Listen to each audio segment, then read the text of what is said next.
Les vraies voix Sud Radio, 17h-20h, Frédéric Brindel, Judith Belair. Bonjour, contente de vous retrouver, chers auditrices, chers auditeurs de Sud Radio. Plus que 2 jours ensemble. Frédéric, ça va? Frédéric Brindel, vous allez y arriver sans moi? Non, Judith Belair. Et pourtant, je vais aussi bien que Léon Marchand. Alors bonjour à tous les auditeurs de Sud Radio. Apprêtez-vous à battre des records aussi ce soir. Champion du monde. Les vraies voix de l'été sont au rendez-vous comme tous les jours de 17h à 19h sur Sud Radio. Merci de nous avoir choisis.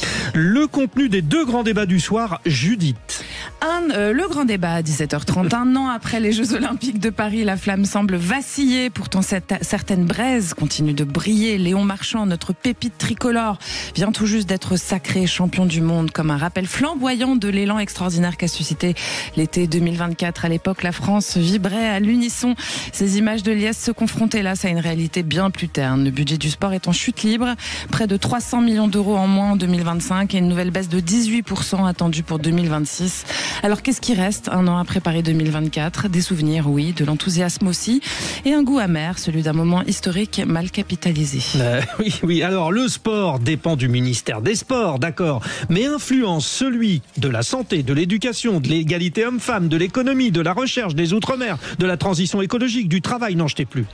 Tant que les politiques n'auront pas compris que le sport, ce n'est pas qu'un match de foot improvisé dans un jardin avec un ballon en plastique ou 10 minutes de course à pied entre le travail et la gare, le budget fera partie systématiquement des sacrifiés en période de crise budgétaire, c'est-à-dire tout le temps en France. Nous vous posons la question. Héritage des JO, la lourde baisse du budget consacré au sport vous semble-t-elle logique ou incohérente? Parce que vous n'êtes pas obligé d'être d'accord avec ce que je viens de vous dire. Voilà, c'est ça Sud Radio, le parlons vrai de Sud Radio. Notre coup de projecteur à 18h40, plus d'un Français sur 3 ne partira pas en vacances cet été. C'est un chiffre qui interpelle, surtout dans un pays où les congés payés sont un droit fondamental. Derrière cette réalité se cachent des causes bien concrètes comme l'inflation qui grignote les budgets. Pour beaucoup, partir quelques jours, même à proximité, est devenu un luxe inaccessible. La liberté de partir en vacances se transforme aujourd'hui en frustration pour des millions de foyers. Certains renoncent par choix, mais la majorité par contrainte économique. Des chiffres qui montrent notamment une fracture grandissante entre les catégories sociales. Il y a ceux qui ne peuvent pas, ceux qui vont à l'économie, ceux qui comptent chaque sou et qui préfèrent l'étranger, souvent meilleur marché, ceux qui sont accros à nos régions et territoires. À quel groupe appartenez-vous? Dites-nous sur le compte X de Sud Radio. La question est la suivante. Plus d'un Français sur 3 n'est pas parti en vacances. Et vous, quelle est votre situation? 1. Je ne pars pas du tout. 2. Je pars moins. 3. Je pars à l'étranger. 4. Je pars en vacances. Et 5. Je pars en rouée. Non, c'est 5, le 4, c'était je pars en France. Oui, voilà, j'ai dit quoi? En vacances. En vacances. Voilà, les vraies voix de Sud Radio. Vous pouvez nous appeler, vous avez compris, au 0826 300 et puis nos éditorialistes du jour. Les vraies voix Sud Radio. Nous sommes avec l'honorable Joseph Touvenel, vice-président du Centre européen des travailleurs. Comment ça va, mon cher Joseph? Très bien. Je vais vous rapprocher du micro. Vous êtes un peu loin. Oui. Voilà. C'est pas une contrepétrie. Non plus. Alors, on a, Judith, quand même un duo qui marquera l'histoire des vraies voix, parce que on a une légende du syndicalisme et une légende de l'entrepreneuriat quand même, puisque Thierry Blandinière est avec nous, le PDG de InVivo et le président du club de Brive, le CA Brive. Ah, les Brives. Ce qui n'est pas pour nous déplaire sur Sud Radio, la radio du rugby. Évidemment. Vous nous refaites un petit petite assemblée générale tous les deux. Il faut mettre un sujet sur la table. On va y en avoir. Messieurs les syndicalistes, tirez les premiers. Allez, 0826 300, vous pouvez nous appeler si vous voulez. Le standard de Sud Radio vous attend avec Aude, la charmante Aude. Et on accueille Ludovic qui nous appelle... toujours aussi perturbé par ce bip bip, je vais y arriver. Je vais m'habituer. Ludovic nous appelle de Palavas-les-Flots. Palavas-les-Flots, dis donc. Bonjour Ludovic. Oui, bonjour tout le monde. Ça nous rappelle un certain film. Station touristique populaire. Voilà. Vous n'êtes pas loin de Carnon-Plage non plus, quoi. Exactement. Et puis jusqu'à Villeneuve-les-Maglones. Voilà, alors, bougez pas trop Ludovic, parce que votre téléphone capte pas hyper bien. D'accord. Voilà, là on vous entend bien, là. Voilà. C'est parce que vous êtes passé côté Carnon. Non, je plaisante. Alors, Ludovic, vous voulez nous parler d'un certain savoir-vivre, et puis du coup touché par ce surtourisme et les déchets qui vont avec pendant la période estivale. On imagine qu'à Palavas-les-Flots, vous êtes touché, oui. petit coup de gueule. Après, bon, je suis le genre de personne, voilà, qui a foi aussi en l'humanité, voilà. Quand sur le côté respect, savoir vivre, etc. Après, je me suis installé dans ce petit coin d'Occitanie, voilà, très sympa, où je peux vous dire que, voilà, sur les habitants, 5000 sur la station de Palavas. On est un peu content, entre guillemets, même si on habite là pour recevoir les touristes, etc. Et c'est quand même chouette de vivre dans ce cadre qui est plutôt sympa. Mais au mois de septembre, voilà, je peux vous dire que la majorité des Palavasiens sont contents quand les touristes s'en vont. Et voilà, quand on se balade sur les plages le soir à 21, 22h et puis jusque le matin, il y a d'ailleurs pas mal d'associations qui passent pour ramasser les déchets. Je peux vous dire que sur les 7 km de plage de Palavas, c'est... on se demande ce qui se passe, quoi. C'est un truc de fou. Alors, c'est vrai que le village de Palavas, Thierry Blandiner, il reçoit plus de 100 000 visiteurs par an en été, de plus. Donc, ils sont 5 000, c'est ça que vous avez dit ? Ouais, c'est c'est quand même assez énorme. C'est vrai qu'il y a un vrai souci de ce surtourisme qui peut habiller, et surtout du manque de savoir-vivre, effectivement, qui va avec souvent, quand même. C'est tout à fait ça. Et puis, alors, on a... Attendez, je posais la question à Thierry, mon cher ami. Pardon, mais on va vous écouter. Ouais. Je fais juste un commentaire rapide.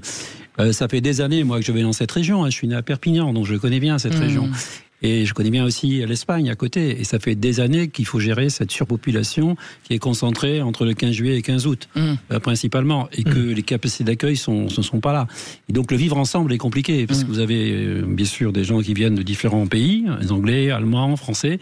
Et vivre avec les locaux, c'est pas facile non plus, même si ça apporte beaucoup de devises, quelque part. C'est ça, ouais. Donc voilà, c'est difficile. Comment gérer les flux ? C'est la grande question. Est-ce qu'il peut y avoir d'autres régions aussi pour rééquilibrer ou recevoir mieux, dans de meilleures conditions, plus de monde ? Il y a pas mal d'exemples, celui de Gerberoy par exemple dans l'Oise, ou alors le Mont Saint-Michel. Il y a énormément de Saint-Malo aussi. Qu'est-ce qu'on fait quand il y a... Alors c'est bien parce que ça fait travailler les commerçants. Le Mont Saint-Michel, moi je peux témoigner, je les ai reçus il y a pas longtemps. Ils ont installé un type, en fait il y a des horaires où si vous venez, en fait vous avez accès à plus de choses. Vous êtes encore mieux. Le prix du parking notamment. Et le prix du parking est moins cher, le billet est moins cher, etc. Réservation. En fonction de l'horaire où vous venez pour justement désaffluer sur les horaires de grandes. Joseph Stouvenel, il y a une vraie réflexion. C'est-à-dire est-ce qu'on fait marcher le commerce ou est-ce qu'on préserve ? Il faut faire marcher le commerce, mais il y a des limites. De toute façon, si les magasins sont pleins et que les gens ne peuvent pas y rentrer, ça fera pas plus de ventes. D'ailleurs, ça peut être un rejet si on n'est pas à l'aise, on n'a pas envie d'acheter, parce que après le surtourisme, c'est la volonté de chacun. C'est à chacun de faire son éducation et de comprendre que tel lieu, à telle heure, à tel endroit, ça va être plein. Et si je préfère être plus tranquille, je vais ailleurs. Vous savez, il y a quelques jours, j'ai fait 4 heures dans la forêt de Fontainebleau. En 4 heures, j'ai rencontré 12 personnes. Donc il y a des endroits qui sont magnifiques, propres. Comme il n'y a pas grand monde, de toute façon, c'est propre. Il faut choisir. Et je connais des petites plages en Bretagne. Mais il ne faut pas les dire à l'antenne, sinon il va y avoir plein de monde dessus. Et même sur la bordure méditerranéenne, où quand on cherche un peu, même au mois d'août, on arrive à trouver des endroits où on n'est pas serviette contre C'est ce que disait la ministre, d'ailleurs, Judith, la ministre du Tourisme, qui disait qu'il n'y a pas de surtourisme en France, il faut juste réguler. Oui, bien sûr. Mais vous, on imagine, du coup, Ludovic, Ludovic, on imagine que vous aussi, vous avez vos petits coins planqués et qu'il y a quand même des endroits à Palavas où vous pouvez être tranquille, enfin, en tout cas, on l'espère. Oui, bien sûr, mais c'est pour ça que j'ai commencé par ça tout à l'heure. Pourquoi on associe systématiquement le surtourisme à quelque chose de négatif ? Bon, comme je vous disais, si on n'acceptait pas ça, t'as qu'à pas habiter à Palavas, tu vas te planquer dans un coin dans la RPI Hérolté par exemple, et puis voilà. Au mois de juillet-août, effectivement, des fois ça m'arrive de tourner jusqu'à 3/4 d'heure les soirs quand tu rentres du boulot, tu trouves pas de place. Bon, non, mais encore une fois, moi j'accepte et ça avec grand plaisir. Et non, mais ça c'était Frédéric qui soufflait parce que ça sent le vécu. Ah oui, non, mais chercher une place de parking, c'est terrible, Ludovic. Non, mais tourner 3/4 d'heure pour chercher une place en rentrant le soir, ça, je viens de m'apercevoir qu'à Paris, on était en vacances toute l'année. Hein. Allez-y, Ludovic, allez-y. Et voilà. Mais par contre, aller laisser ses déchets, sur la plage, ça, je le comprends pas. Ça, on est d'accord. Après, chacun est libre de pouvoir, si on a envie de se mettre à Palavas quand il y a 5000 personnes et tout, et puis voilà. Alors qu'effectivement, on peut aller se balader en forêt ou avoir des coins. D'ailleurs, dans l'arrière-pays Hérolté, je vous dis, tous les gens de Montpellier, de Carnon, n'est-ce pas, où tout le monde, on va se baigner dans les rivières et dans les gorges de l'Hérault, etc. Il y a vraiment déjà beaucoup moins de monde par rapport à la plage à Palavas. Après, il y a l'histoire de la propreté aussi, hein. C'est ça le problème. Les gens sont mal élevés, surtout. Oui. Merci beaucoup, Ludovic. Vous restez avec nous, hein. Vous le savez, le concept de l'auditeur fil rouge, c'est de participer à notre débat et puis de jouer. Il va jouer avec nous, Ludovic, tout à l'heure. Vous êtes fort en musique, Ludovic, ou pas? Et on verra. Bon, elle est pas mal, la petite playlist d'aujourd'hui. Je me suis fait plaisir. Allez, vous restez avec nous comme notre auditeur Ludovic. Merci d'avoir choisi Sud Radio. On est bien avec vous. Parlons vrai ensemble. À tout de suite. Sud Radio. Sud Radio. Parlons vrai. Parlons vrai. Sud Radio. Parlons vrai. Les vraies voix Sud Radio. 17h-20h. Frédéric Brindel, Judith Belair. Et à 17h16 dans les vraies voix de Sud Radio, c'est l'heure des 3 mots dans l'actu de Félix Mathieu. Les vraies voix Sud Radio. Et bonsoir Félix. Bonsoir Judith. Bonsoir Félix. Est là aussi. Félix, vos 3 mots: champion, reconnaissance et contraceptif. On n'arrête plus Léon Marchand, le Toulousain sacré champion du monde en 200 mètres 4 nages en début d'après-midi pour la 3e fois de sa carrière après avoir pulvérisé son propre record hier. Après la France et le Royaume-Uni, le Canada annonce à son tour vouloir reconnaître l'État de Palestine. En réplique, Donald Trump menace de remettre en cause son accord commercial avec Ottawa. À suivre aussi cette enquête ouverte après des propos antisémites sur les réseaux sociaux d'une étudiante gazaoui qui devait étudier à Sciences Po Lille l'année prochaine. Sciences Po annule son inscription. Et puis les États-Unis demandent à la France de détruire plus de 8 millions d'euros de contraceptifs féminins destinés à l'aide humanitaire en Afrique subsaharienne. Une pétition demande à la France de refuser. Les vraies voix Sud Radio. C'est la vie qu'il mène. 1 an après son placard de médaille au JO de Paris, un jour, Léon Marchand pulvérise son propre record aux 200 mètres 4 nages à Singapour. Et puis, le lendemain, en finale, il se hisse pour la 3e fois au sommet du podium. C'était en début d'après-midi. Poussé sur les jambes, encore l'ondulation. Et Léon Marchand qui est parti maintenant pour aller chercher ce titre. Attention à Keizas qui est derrière. Shane Keizas, mais c'est Léon Marchand à 25 mètres de l'arrivée qui s'envole vers une victoire. Ça va être un podium des potes d'entraînement. Ils s'entraînent tous ensemble, les 3 premiers là. Et Léon Marchand va aller chercher son titre de champion du monde. Son 6e titre mondial, son 3e sur 200 mètres 4 nages. Pas de record du monde, mais le record du monde il était hier. La victoire, l'or, le toit du monde, c'est pour aujourd'hui. Léon Marchand rentre encore un peu plus dans l'histoire de la natation. Léon Marchand devant ses 2 camarades d'entraînement d'Austin au Texas qui sont donc tous les 3 sur le podium. Notez qu'à 18h15 dans l'info en plus des vraies voix sur Sud Radio, on sera avec le président du club toulousain où tout a commencé pour Léon Marchand. Coup de fil à Vincent Gardot, le président des Dauphins du Toec. Oui, juste un petit mot ce Léon Marchand. Oui, quand même, et puis Alexandre Boyon qui était aux commentaires de France Télévisions, nos amis de France Télévisions qui ont tout à l'heure diffusé le direct. Allez, 2e mot, reconnaissance, avec 2 nouveaux pays qui envisagent de reconnaître l'État de Palestine. Après la France et le Royaume-Uni, c'est le Canada et le Portugal qui font l'annonce. Le Canada conditionne cette reconnaissance à des garanties démocratiques de la part de l'autorité palestinienne. Mais sur le principe, le Premier ministre canadien Keir Starmer est ferme sur l'intention. Le niveau de souffrance humaine à Gaza est intolérable. Le Canada s'est longtemps engagé en faveur d'une solution à 2 États. Pendant des décennies, on a espéré que ça serait atteint dans le cadre d'un processus de paix fondé sur un accord entre le gouvernement israélien et l'autorité palestinienne. Malheureusement, cette approche n'est plus tenable. Pour cette raison, le Canada compte reconnaître l'État de Palestine lors de la 80e session de l'Assemblée générale des Nations unies en septembre 2025.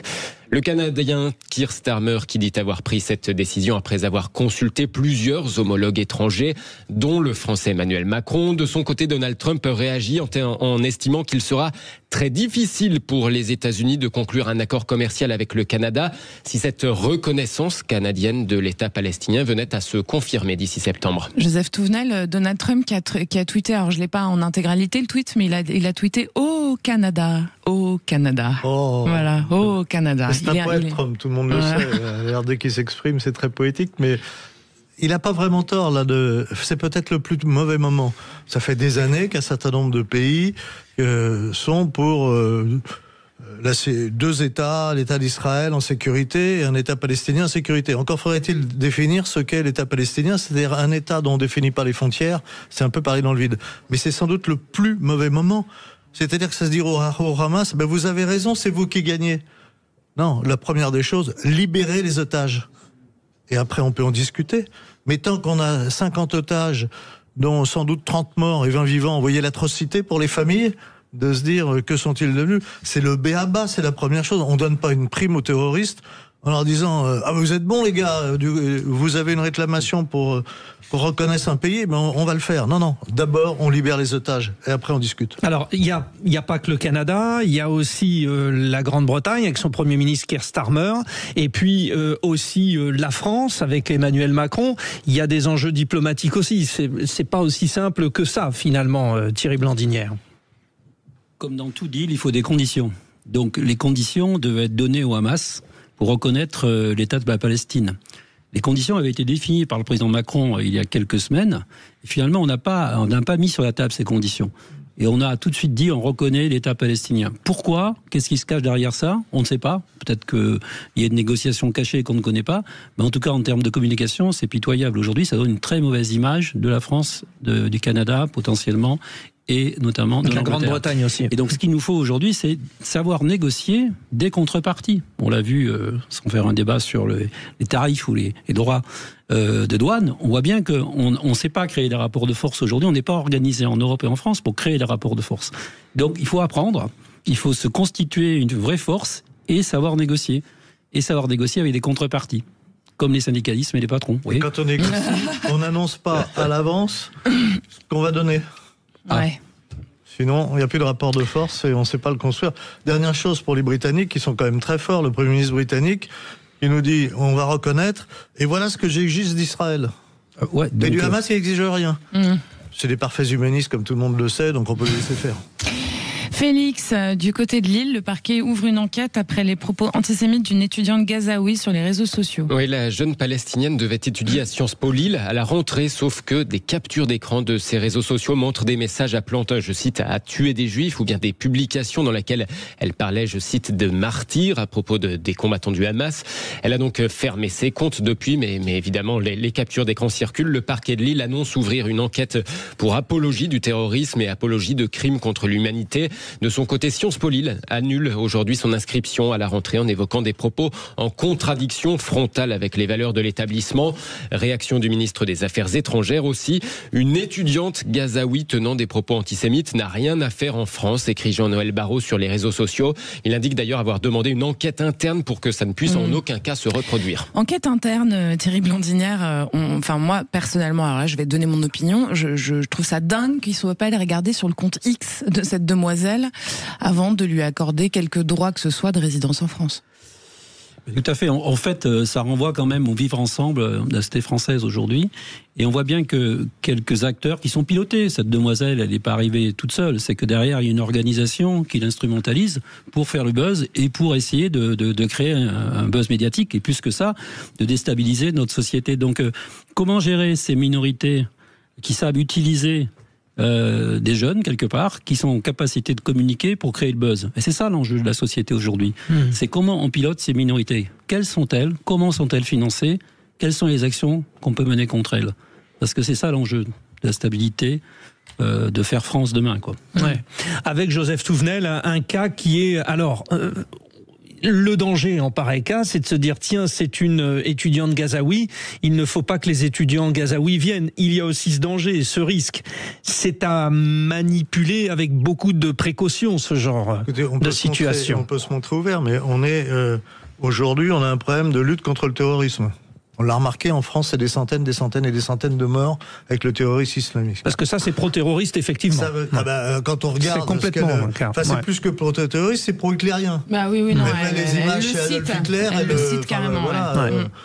C'est absolument choquant. Et ça veut dire que c'est même pas des petits trous qu'on a. C'est énorme. Comment se fait-il que on accepte des gens à qui on donne des avantages tout de suite, une bourse?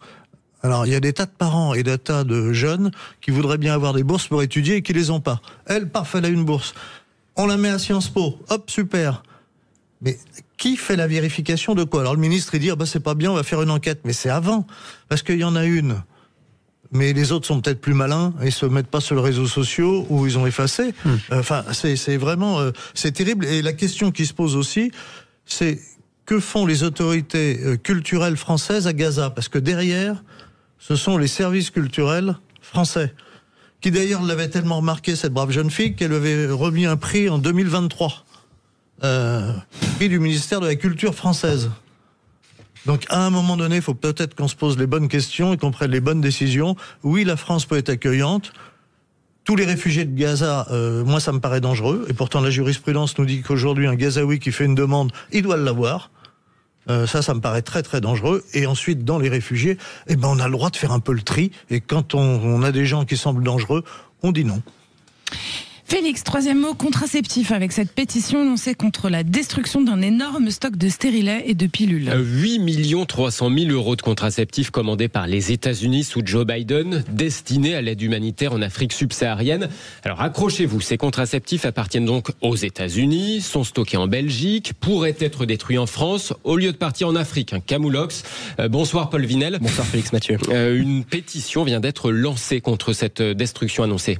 Un gâchis économique et humain. Des associations féministes et des syndicats ont lancé hier une pétition contre la destruction de contraceptifs féminins décidée par les États-Unis. Elle demande à la France d'ailleurs de s'y opposer.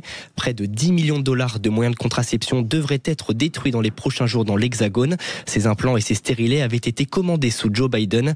Ils faisaient partie des stocks de l'USAID, l'agence humanitaire remise en cause par l'administration Trump. En quelques heures, cette pétition a déjà recueilli plusieurs milliers de signatures. Alors face à la polémique, la Belgique a annoncé avoir engagé des démarches diplomatiques auprès de l'ambassade américaine. Elle y explore toutes les pistes possibles pour éviter la destruction de ces produits.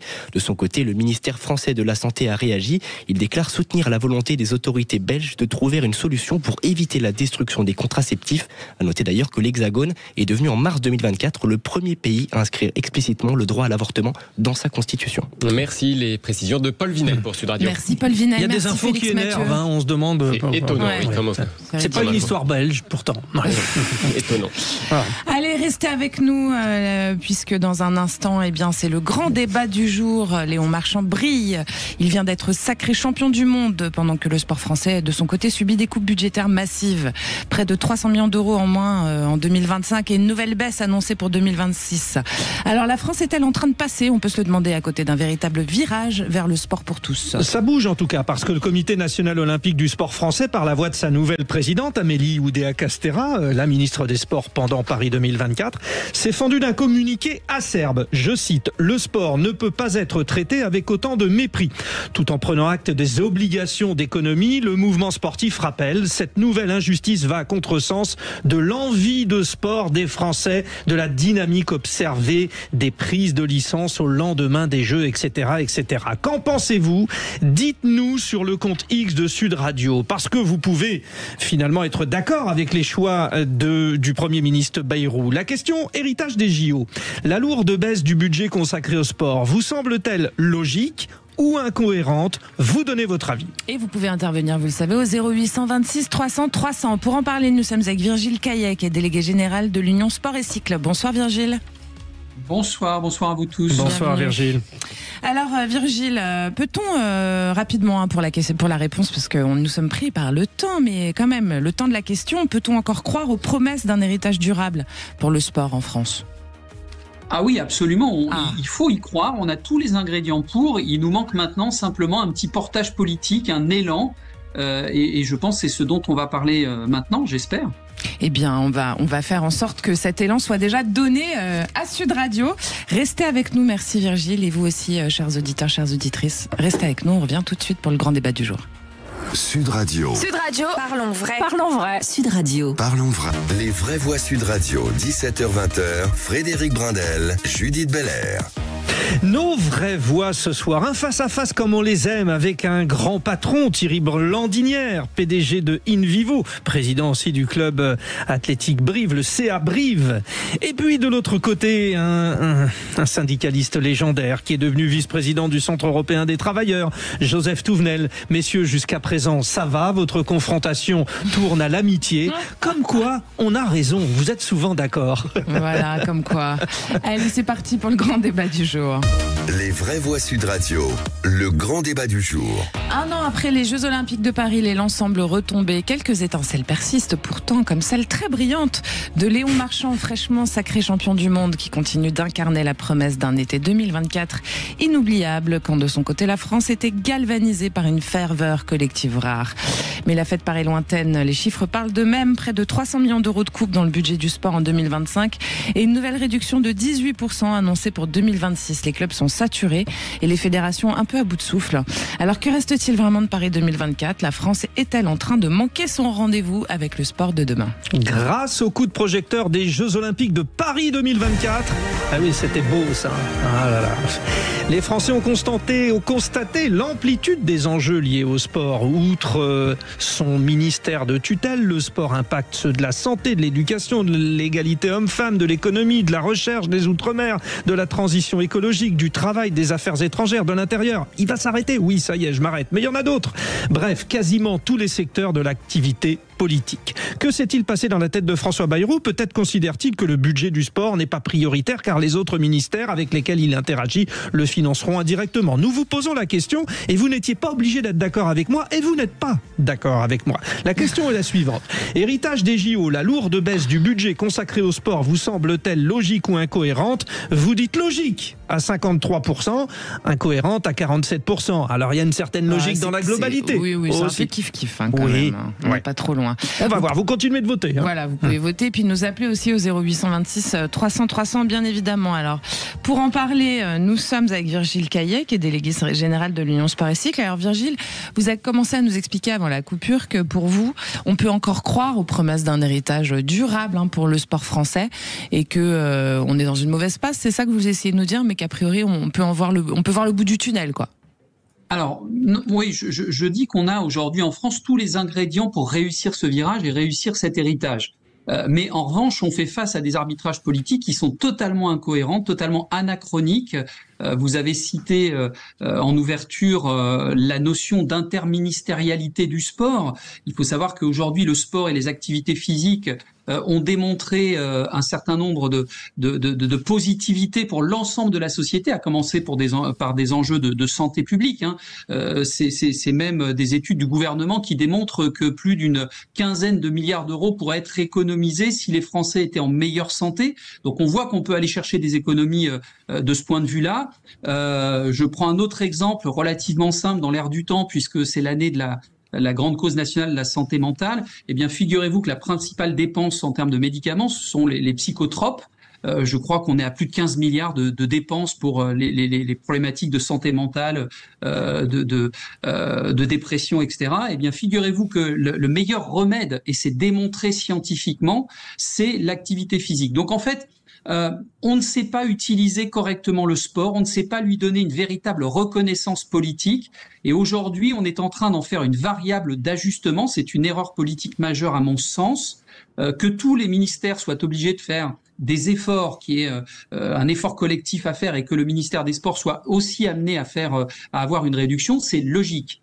En revanche, on ne comprend pas pourquoi sur un budget d'1,7 milliard, eh bien le sport doit réduire la voilure de plus de 300 millions d'euros, quand par exemple le ministère de la Culture, qui a un budget de 3 milliards, lui a une réduction de 100 millions, ou que les anciens combattants qui ont 1,9 milliard ont une réduction de 100 millions.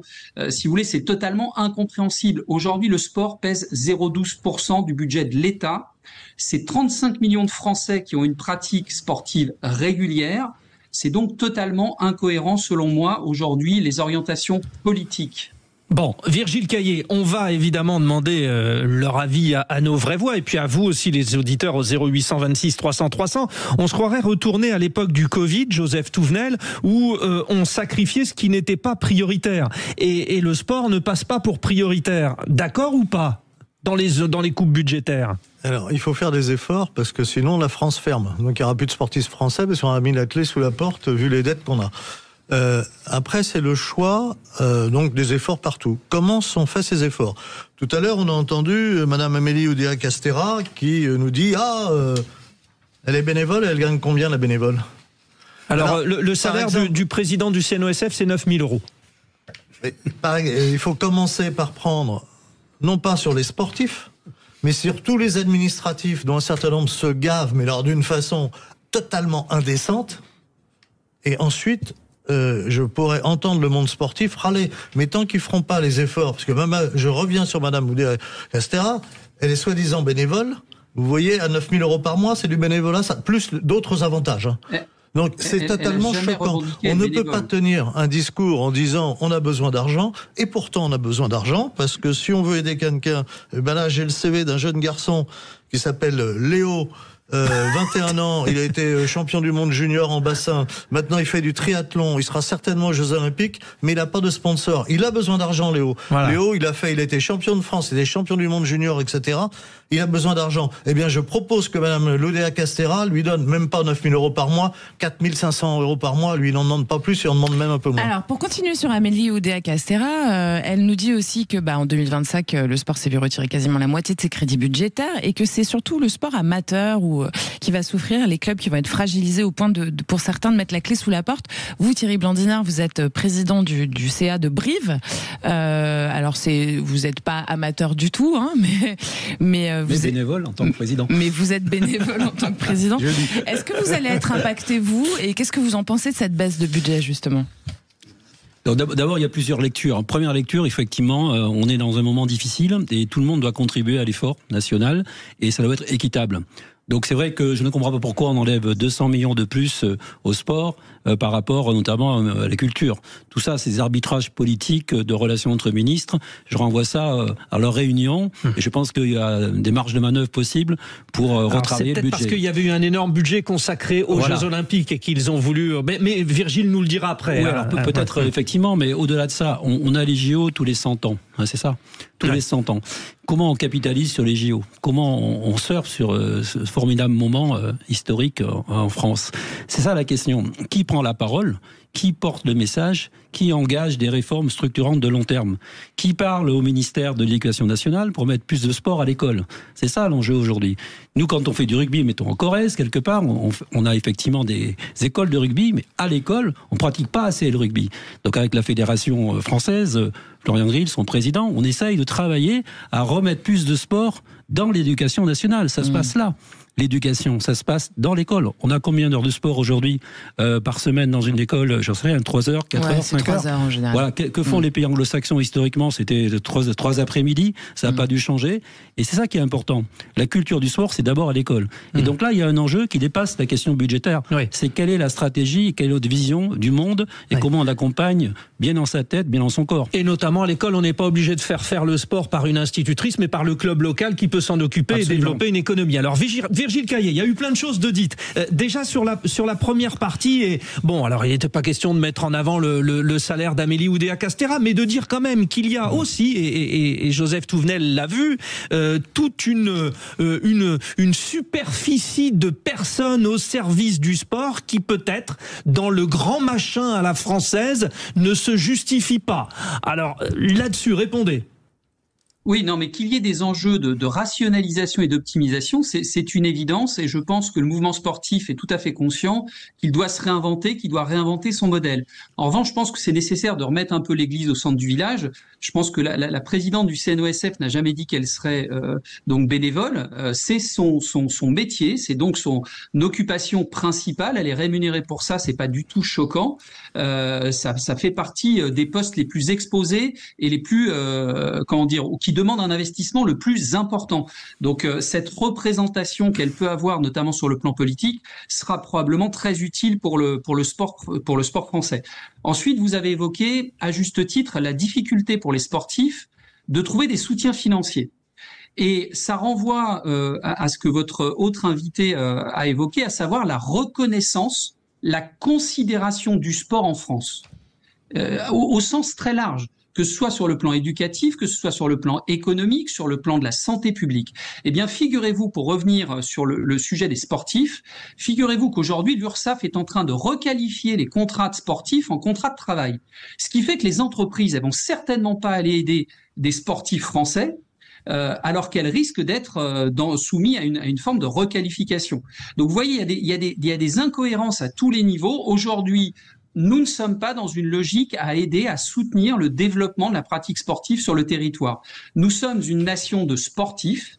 Je le disais, on a le meilleur basketteur du monde, le meilleur rugbyman du monde, le meilleur nageur du monde, le meilleur footballeur du monde. On a 35 millions de Français qui pratiquent régulièrement l'activité physique et sportive, mais nous ne sommes pas encore une nation sportive, ça a été dit très justement. Aujourd'hui, nous ne sommes pas comme les pays anglo-saxons où le sport est un tremplin, permet d'aller plus loin dans les études. Aujourd'hui, on nous demande de choisir entre le sport et les études. C'est ce qui fait toute la différence. Alors effectivement, on est le pays des Lumières, on est le pays des philosophes, donc le sport paraît accessoire, c'est pas sérieux. On fait pas une politique avec du sport. Et pourtant, aujourd'hui, le sport fait partie de la réponse globale, je pense, pour un certain nombre de difficultés et de déviances de notre société. Ludovic, vous êtes avec nous ? 0826 300 300. Notre auditeur. Beaucoup d'attention. Alors Ludovic, quelques chiffres par rapport aux JO sur les sondages. Un sondage Ipsos qui dit que 27% des Français font plus de sport qu'avant les Jeux Olympiques, 26% s'y sont mis, et 20% n'ont pas pu trouver de place en club pour leur enfant. Est-ce qu'il y a un de ces trois sujets qui vous concerne ? Et en tout cas, moi, je pense qu'effectivement, il faut surfer sur les JO, et quand on voit, à la suite de l'anniversaire que l'on a fêté un an après, de voir, attention, le ruissellement, qui pour moi ne me paraît pas du tout être à la hauteur. Par rapport à ce qui était dit aussi, là, dernièrement, c'est Virgile, je crois. Virgile Caillé, oui. Ouais. Sur le sport, et oui, en France, en tout cas, on sait très bien qu'au niveau culturel, on en est loin des pays anglo-saxons, de l'Espagne, quand on a vu, notamment après les JO 92 à Barcelone, sur les infrastructures, sur de tous les bienfaits qu'on peut tirer après de l'organisation, et surtout que c'est une fois par siècle, en gros, de derniers JO à Paris. Sur le ruissellement, oui, je parle bien sûr alors des plus éloignés, bien sûr des passionnés, mais après au niveau des sportifs, autres que les pépites, ou en tout cas avec les sportifs à haut potentiel, sur la détection, sur les clubs, par rapport aux associations, etc. On a peur, même des bénévoles, de toute l'implication qu'il peut y avoir sur un milieu sportif. Moi, à titre personnel, je suis speaker, et du coup, on voit que parmi les coûts budgétaires dans les clubs, etc., c'est l'animation qui en pâtit la première, alors que forcément... Alors, vous êtes speaker, est-ce que vous faites plus de sport depuis les JO ? En tout cas, plus c'est gros, moins ça paye. Ça, je peux vous le dire.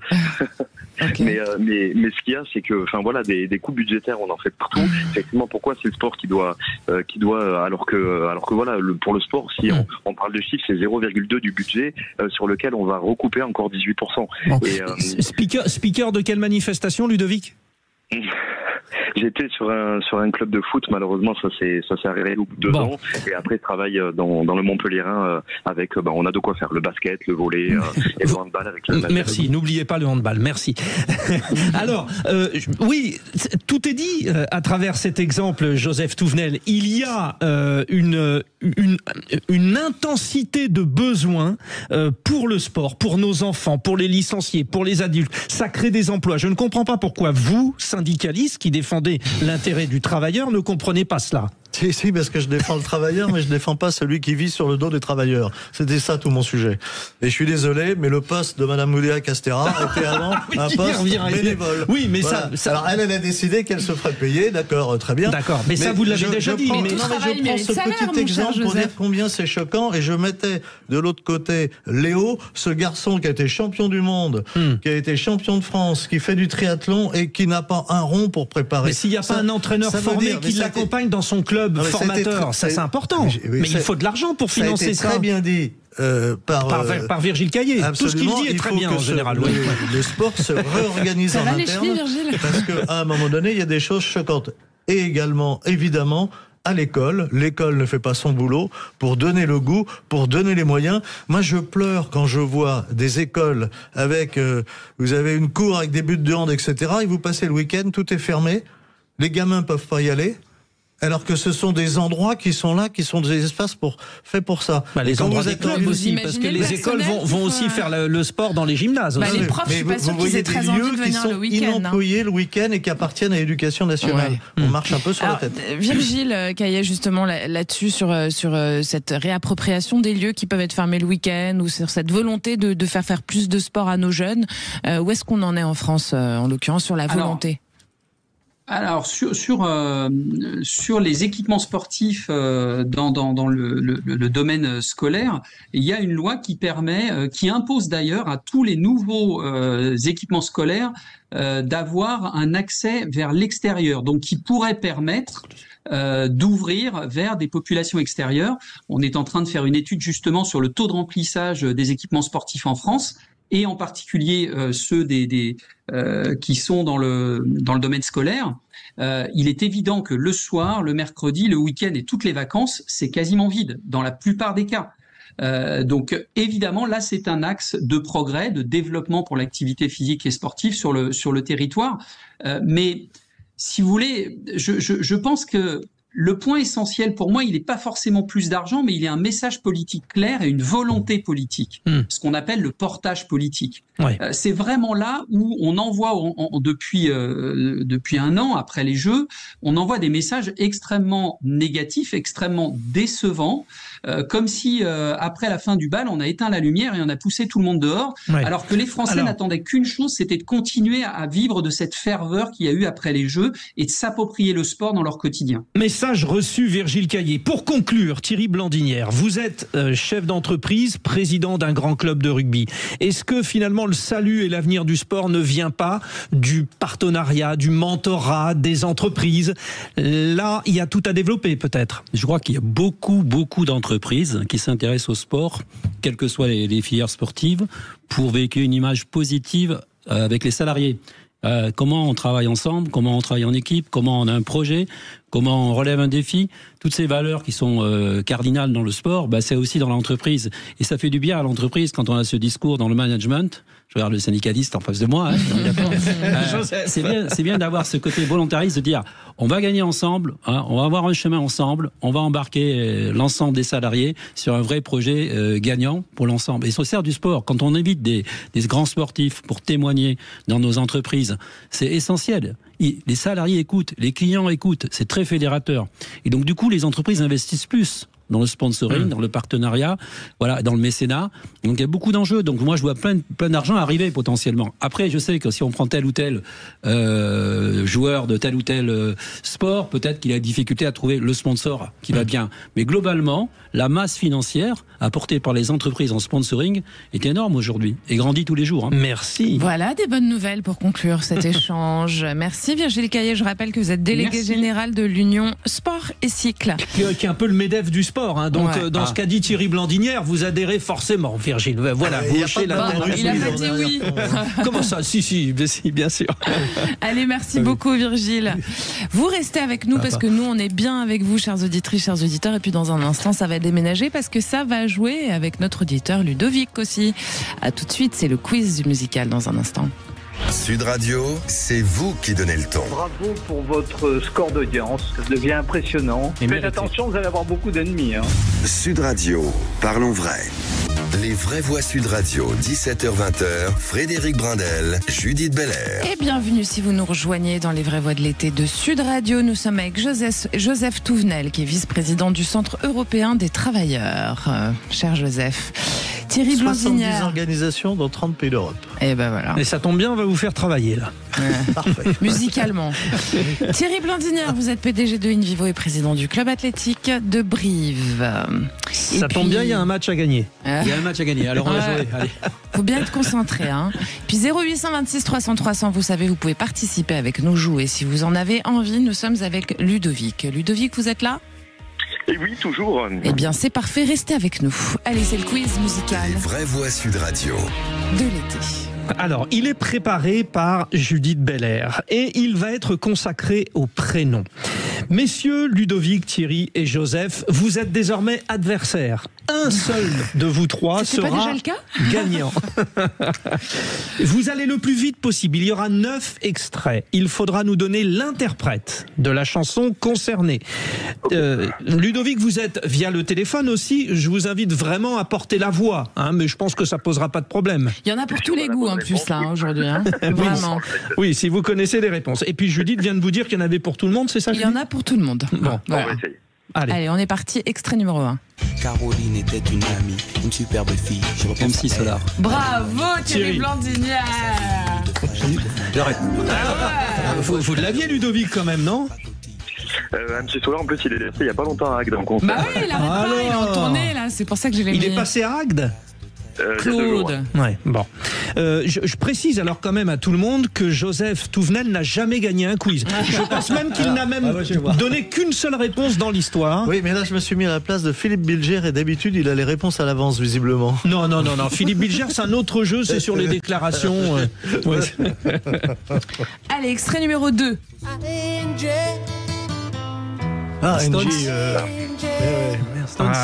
Les Stones. C'est Thierry Blandinière qui est vraiment très rapide. Il est très fort. J'avais gagné la dernière fois, j'avais pas fait exprès, mais à la fin. Vous êtes quoi? Vous êtes 3 carrels parce que vous allez vite, quoi, non? Non. Moins vite qu'avant. Hein. Ça, c'est tout le monde, Thierry. Bon, ça fait 2-0-0, mais Joseph et Ludovic n'étaient pas loin sur ce coup-là. Je sens le suspense poindre.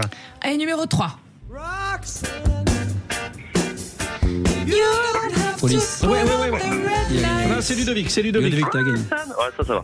Ah, il est content, Ludovic. Ludovic, ça fait 1. Ça fait 1, Thierry 2, Joseph continue toujours comme 0. ça, Ludovic. Allez, numéro 4. Un peu plus dur, celui-là. Dans la T-I-T-I-A. Non. Dans la Gainsbourg. Joseph Touvenel vient d'inscrire un point. Il est 17h56. Nous sommes le 31 juillet 2025 sur Sud Radio. Joseph Touvenel marque un point. Bravo, Faites pas trop de bruit, je me rendors. Allez, numéro 5. Les Beatles. Les Beatles, Thierry, ça fait 3-1-1. Je vous ai dit, il y en a pour tous les goûts, là. Il reste 4 extraits, tout est possible mathématiquement, quoi. Celui-là est un peu plus difficile, hein. C'est pour les aficionados, numéro 6.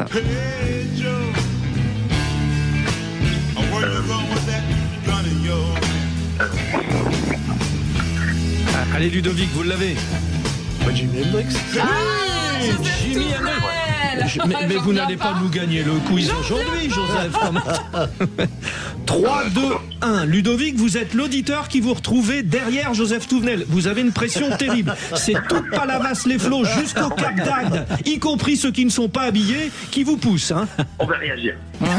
Allez, numéro 7. J'ai perdu la tête depuis que j'ai vu Suzette. Par la raison.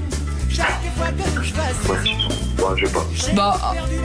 Ah là, Ludovic, non. Hein. Bon, Thierry, je sais que vous savez. Je perds la raison. Chaque fois que Regarde. Personne ne l'a. Bah, une c'est fois. notre crooner français. Bah oui. Comme il s'appelle déjà, Il je est vois brillant. très bien. David Briand. Dany. En plus, Tout le monde a faux, allez. donc on ne donne pas de points. Je ne donne 0. pas de points. Il reste 2 extraits. Ludovic peut encore égaliser. Thierry va peut-être gagner et Joseph peut encore gagner. Allez, celui-là, il est un petit peu pointu. Oui, aussi, celui-là, hein. oui. Mais peut-être que Joseph va trouver. Non? Ah. Bon. C'est vrai qu'il est un peu pointu, celui-là, j'avoue. Non, ça vous dit rien? Ludovic, vous ne l'avez pas du tout. Hein. C'est une chanteuse de country américaine. Ouais. Très connue. Oui, enfin, très connue, très connue, ça dépend. On dit Madonna. Non, c'est pas la country, Madonna. C'est Dolly Parton. Dolly Parton. Bien, alors il n'en reste plus qu'un. Soit Joseph égalise, soit Thierry gagne, soit Ludovic égalise auprès de Joseph. Sauve l'honneur, ok. Ah, voilà. Allez, vous êtes prêts? Celle-là, elle est facile.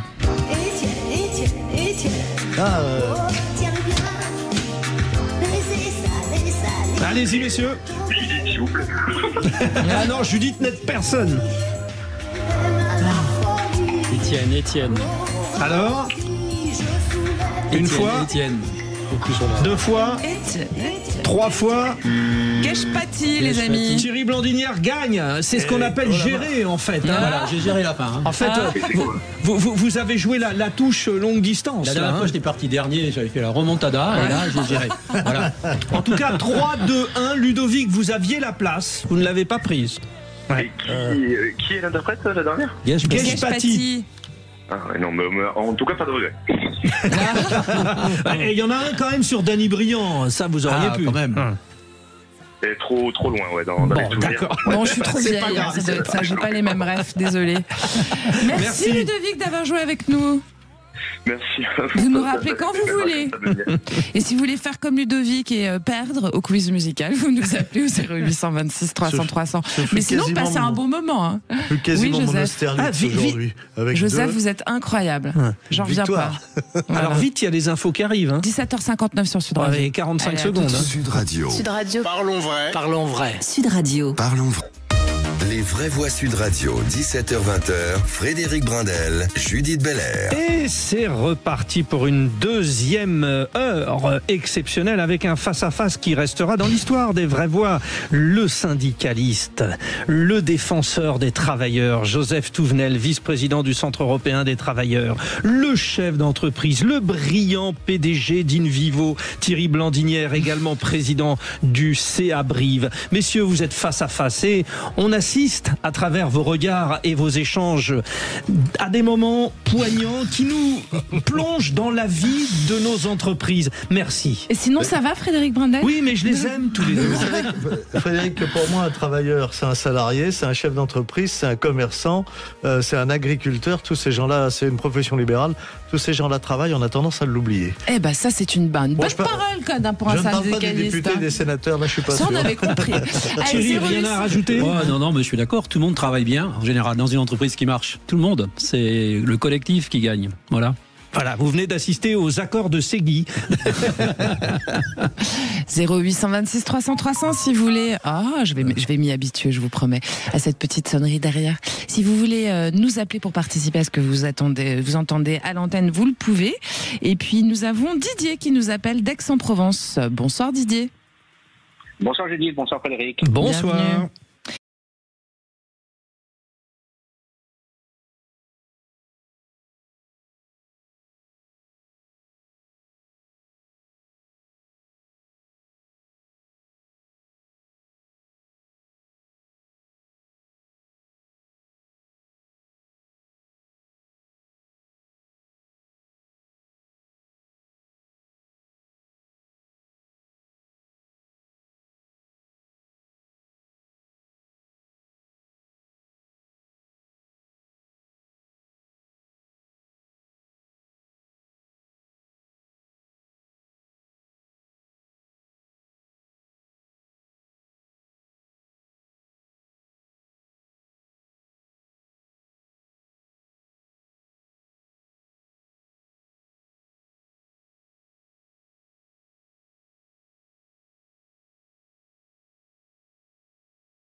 Les vraies voix Sud Radio, 17h-20h, Frédéric Brindel, Judith Belair. Vous êtes bien sur Sud Radio et nous, on est bien avec vous. Il est 18h17, c'est l'info en plus de Félix Mathieu.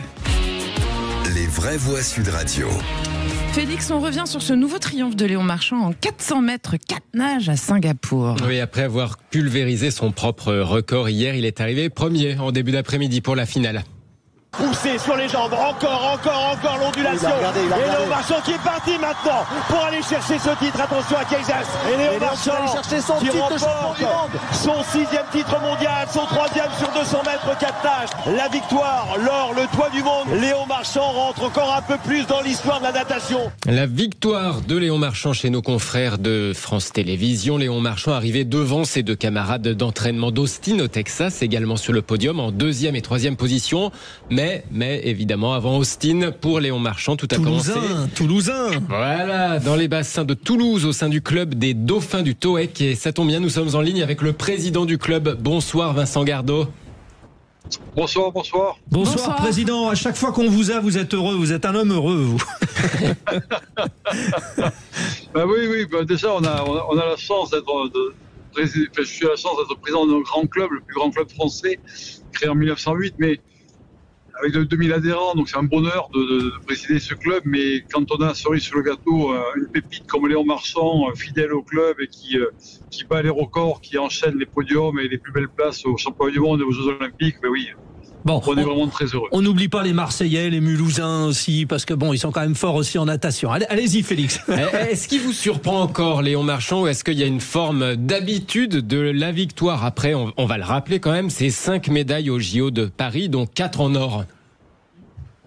Non, faut pas banaliser l'exploit. Donc effectivement, j'ai entendu sur certains de nos confrères qui disaient que hier que c'était sûr qu'il allait gagner. On reste dans le monde du sport. Je sais que par le passé, il y a de prestigieuses équipes, notamment de sport collectif, qui a été annoncées comme des grands favoris. Et je les soutenais, ces équipes, mais qui n'ont pas gagné quand on a organisé les compétitions. Oui. Donc on n'est jamais sûr avant le match de le gagner, avant la course de la gagner.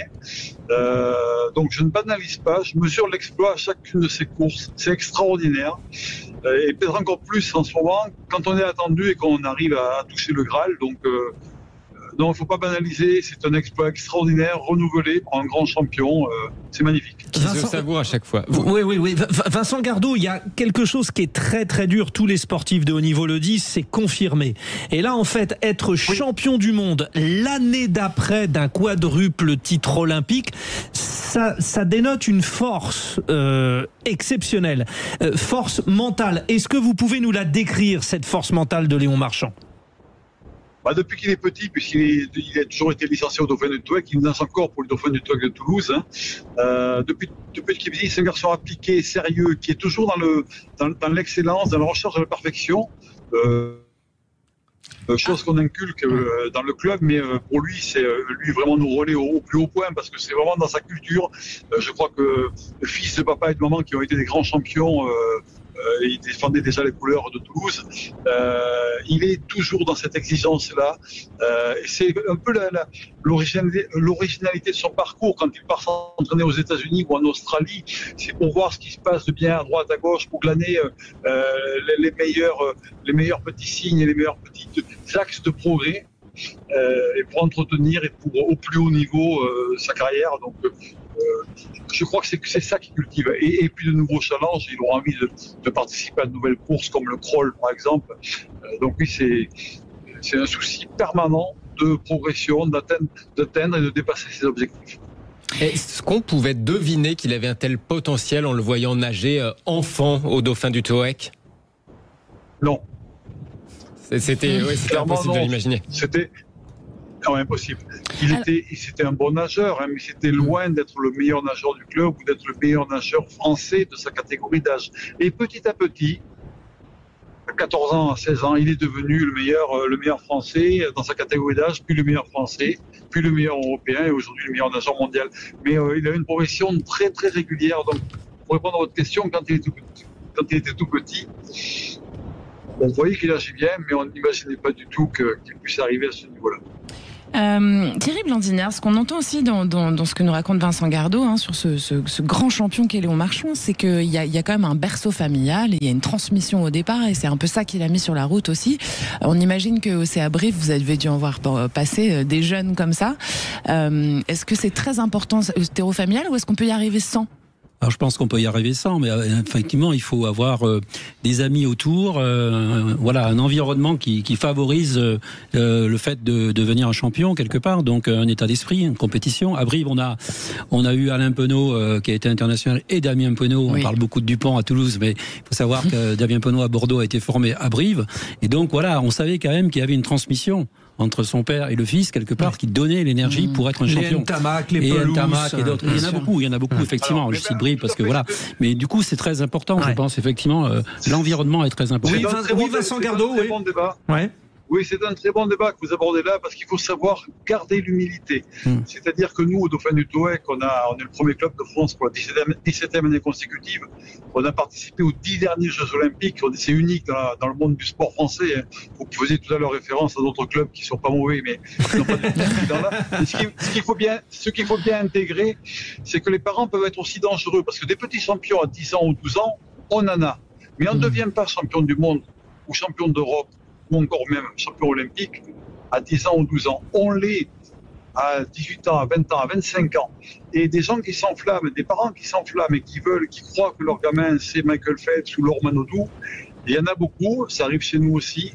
Et là, par contre, ça peut être un travers. Par contre, des parents qui gardent l'humilité, qui sont là pour accompagner dans le respect du club, dans le respect des valeurs, et qui en plus de temps en temps peuvent être de bons conseils, comme le sont Xavier, le papa, vice-champion du monde, vice-champion d'Europe, ou la maman Céline, ça c'est utile. Donc il faut que les parents sachent garder leur place et ne pas vouloir être le champion à la place de leur fils. Alors, sur ce que vous dites, sur ce que vous dites, alors transmission des parents, mais du club aussi. Joseph Touvenel, on parlait de l'importance de ces clubs tout à l'heure. Joseph Touvenel, on voit qu'à Toulouse, il y a une dynamique. C'est là qu'ils naissent, nos sportifs, dans les clubs. Il y a plusieurs choses. Il faut, pour un sportif, il faut que l'entourage, que ce soit l'entourage familial. Il faut mieux qu'il y ait aussi un club qui soit un bon club. On connaît des bons clubs, des mauvais clubs, de bons entraîneurs, de mauvais entraîneurs.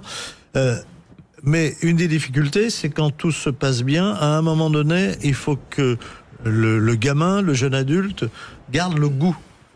Et dans un certain nombre de cas, la pression est telle, notamment des parents, qui veulent voir un champion, etc., et qui veulent se réaliser à travers leur enfant. Alors c'est un peu normal, mais il faut qu'ils sachent se freiner. Ça dégoûte le gamin à un moment donné. Il en a ras-le-bol parce que la pression est trop forte, et ça, c'est une vraie difficulté à gérer. Pour conclure, Vincent Gardot, rapidement, oui. Non, moi je partage cette vision des choses, et pour conclure, mais vous le disiez en introduction, je suis heureux, mais je crois que c'est pas seulement Vincent Gardot, le président du Dauphin du TOEC, qui est heureux, c'est tout le club des Dauphins du TOEC, mais plus généralement c'est le monde sportif français, parce que tous les sportifs, et il y en a beaucoup autour de la table de Sud Radio, tous les sportifs se passionnent pour ce jeune qui dégage des valeurs, une humilité, un goût pour le travail, une volonté de se dépasser, de partager avec ses amis, avec son club, avec sa famille. Ces valeurs-là sont de belles valeurs, donc je suis heureux que Léon les fasse partager au monde sportif français. Cocorico. Merci beaucoup Vincent Gardot. On rappelle que vous êtes président des Dauphins du TOEC, le club de natation toulousain de Léon Marchand, où il a débuté. Merci beaucoup Félix Mathieu. Merci Félix. Allez, restez avec nous parce que dans un instant, il y a plein de petites choses qui se passent, dont notamment le tour de table de nos vraies voix, et vous allez voir, il est opinionné. Parlons vrai sur Sud Radio, à tout de suite. Sud Radio. Sud Radio. Parlons vrai. Parlons vrai. Sud Radio. Les vraies voix Sud Radio, 17h-20h, Frédéric Brindel, Judith Belair. Jusqu'à présent, tout a fonctionné entre le syndicaliste et le PDG. C'est l'histoire qu'on vous raconte ce soir. D'un côté, Joseph Touvenel, vice-président du Centre européen des travailleurs, ex-CFTC. Et puis Thierry Blandinière, PDG de InVivo et président du CAB Brive. Alors là maintenant, c'est l'horreur de vérité, Judith. L'horreur de vérité, carrément. 18h29. Donc l'horreur de vérité commence avec le tour de table des vraies voix. À table, c'est vrai. Je vais te dire, c'est sérieux, et puis c'est même grave. Il faut se poser les bonnes questions. Pourquoi en sommes-nous arrivés là? Je pense que votre question est idiote. Ça dépasse tout ce que j'ai pu imaginer. Le tour de table. De l'actualité. J'ai reconnu la voix de notre Françoise de Gaulle nationale dans cette présentation. Bon, votre sujet, Joseph Touvenel, le flop de la deuxième flottille pour Gaza, le bateau humanitaire Andala. Et oui, après Rima Hassan, vous savez, la députée à voile, et Greta Thunberg, la petite fille riche mais triste. 21 courageux résistants aquatiques, dont 2 députés et les filles, ont pris large direction Gaza. Et oh, surprise, ils furent bloqués par la marine israélienne. En réaction, courageusement, la députée insoumise Gabriela Catala a entrepris une grève de la faim de 24 très longues heures. Elle a confié à Libération le traitement inhumain qu'elle avait subi durant sa captivité, moins de 2 jours quand même. Je cite, « Ils faisaient exprès de parler fort, de mettre de la musique sur leur téléphone, de nous faire attendre pour aller aux toilettes. » L'horreur absolue. La pauvre. Tout stade serait que pathétique et ridicule s'il ne s'agissait d'une guerre qui, comme toute guerre, a son lot de morts, de souffrances et de misère. Et si ces histrions en mal de notoriété avaient vraiment à cœur d'agir pour la paix, ils claironneraient sur tous les tons « Libérez les otages, libérez les otages, libérez les otages ». Alors voilà, Joseph Touvenel, effectivement, bon, c'est très joliment écrit. C'est très joliment écrit. Après, on peut peut-être imaginer, je ne sais pas, Thierry Blandinière, que ces députés veulent aussi porter un message et qu'ils jouent leur rôle de politique aussi. Vous n'avez pas l'air convaincu. Vous voulez que je sois l'avocat de la démarche? Non. Alors, je vais essayer si vous voulez. Parce que l'avocat, non, mais je pense que bon, voilà, on est dans le buzz permanent. On se fait plaisir. Bon, les médias sont plus ou moins complices, mais actuellement, on ne suit pas tellement. Je pense au deuxième bateau. Oui. Je pense que c'est un flop total et qu'il faut arrêter là, quoi. On n'en est plus là. Aujourd'hui, on veut s'occuper de Gaza, de pouvoir nourrir correctement la population, d'essayer de trouver un cessez-le-feu et puis de mettre la pression pour que le Hamas rende les otages. C'est ça l'enjeu. Et ensuite, on parlera d'autre chose, la reconstruction. Mais il faut d'abord traiter le sujet. À commencer par les otages, effectivement. Ouais. Les victimes de tous bords. Parce qu'il y a des victimes de tous bords. Mais il y a une sorte d'indécence à essayer d'attirer les lumières des médias pour rien. Et pour rappel, il y a encore 50 otages à Gaza, dont 30 sont décédés. Votre sujet, Thierry Blandinière, c'est le deal en cours sur les droits de douane Trump. Voilà. Vous savez tous, c'est un sujet qui passionne les foules, puisque c'est une vraie série Netflix finalement, avec Donald Trump en chef de file. On ne sait jamais comment il va se terminer l'épisode. En plus, c'est toujours du suspense. Même lui, je ne sais pas comment il a terminé sa réunion à chaque fois qu'il commence, mais quelque part, derrière ça, ce qui nous rassure aujourd'hui, c'est que finalement, on a trouvé un accord. Quand on est dans l'entreprise, c'est important d'avoir une visibilité. Cet accord, il est comme il est, à 15%. Après tout, c'est comme les Japonais. Après tout, c'est moins que les Indonésiens. Voilà. Donc, on est dans un accord qui est peut-être pas idéal, mais nous avons un accord qui donne une visibilité. Et pour les entreprises, c'est essentiel. Au moins pendant 1 an, on l'espère, 18 mois. On verra bien après les mid-terms.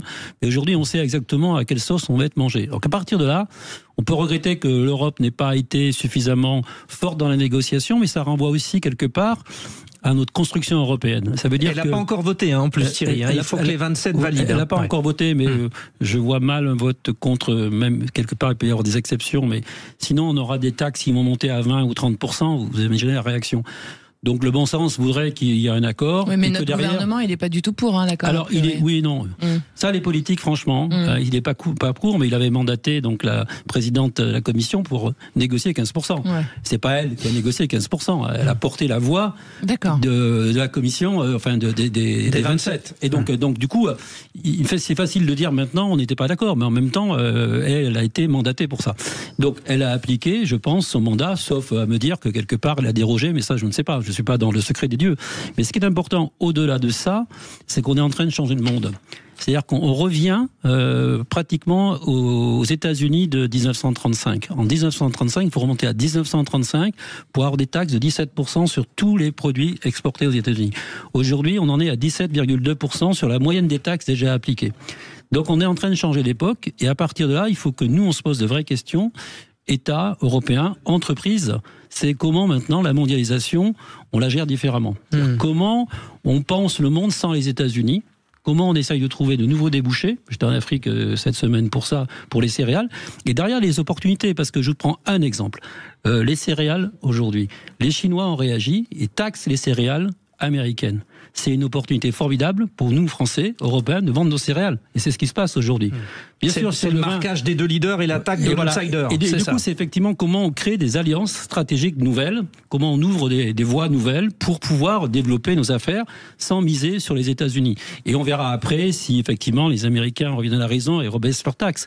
Mais du coup, finalement, c'est une opportunité pour les entreprises, il faut voir comme ça. Alors après, vous allez me dire, la viticulture, 15% c'est difficile, encore c'est pas appliqué, mais c'est vrai qu'on a connu ça en 2016.